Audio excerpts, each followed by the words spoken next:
All right, so great movie. Really enjoyed it. One of my favorites of the year. Oh, thank you. Yeah, no problem. So, we've seen a lot of movies about the financial crisis, a lot of documentaries, but the thing that stood out about this one was, so easy to understand, so easy to follow. Talk a bit about, taking a story like this, which is kind of complicated, deals with, a complicated subject matter, and making it digestible for a wider audience. Yeah, I mean, we always knew this movie was going to be driven first and foremost by these amazing characters and obviously these amazing actors. They're the center of the movie. But we made a choice early on that we didn't want to gloss over the details, the esoterica, the language of Wall Street.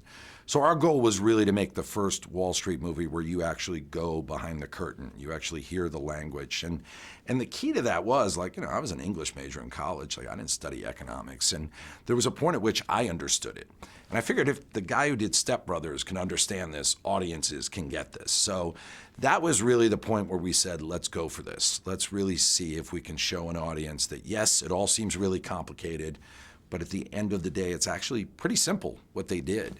Because that was really the goal of the movie, was to bridge the gap between the supposed experts and regular people, which I think that gap has just gotten way too wide.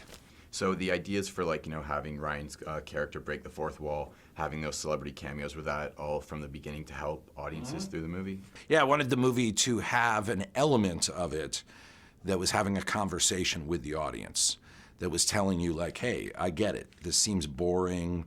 It makes you feel stupid. It's not. Hang with us here.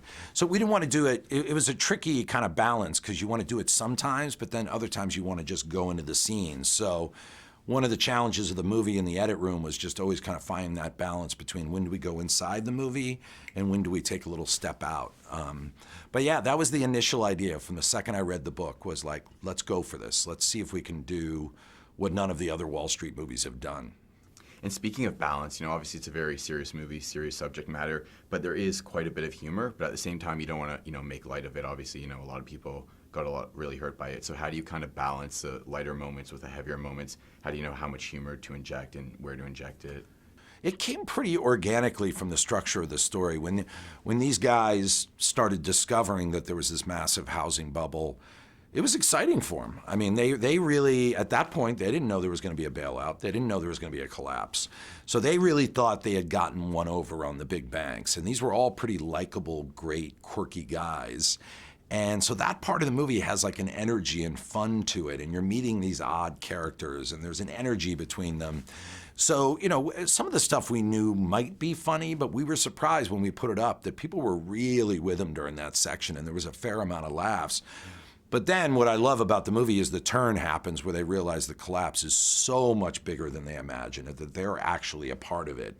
And then obviously that's when the tone shifts to a more tragic tone. But I love this about this movie, that it's not really one genre. It's not really a comedy. It's not really a tragedy.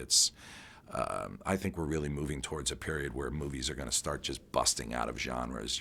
Those drama, comedy categories aren't going to really make much sense anymore. And it was nice to see, too, because, you go into it thinking it's going to be really serious, really, just all finance. But then there's these moments, where you're laughing out loud, and, it's great.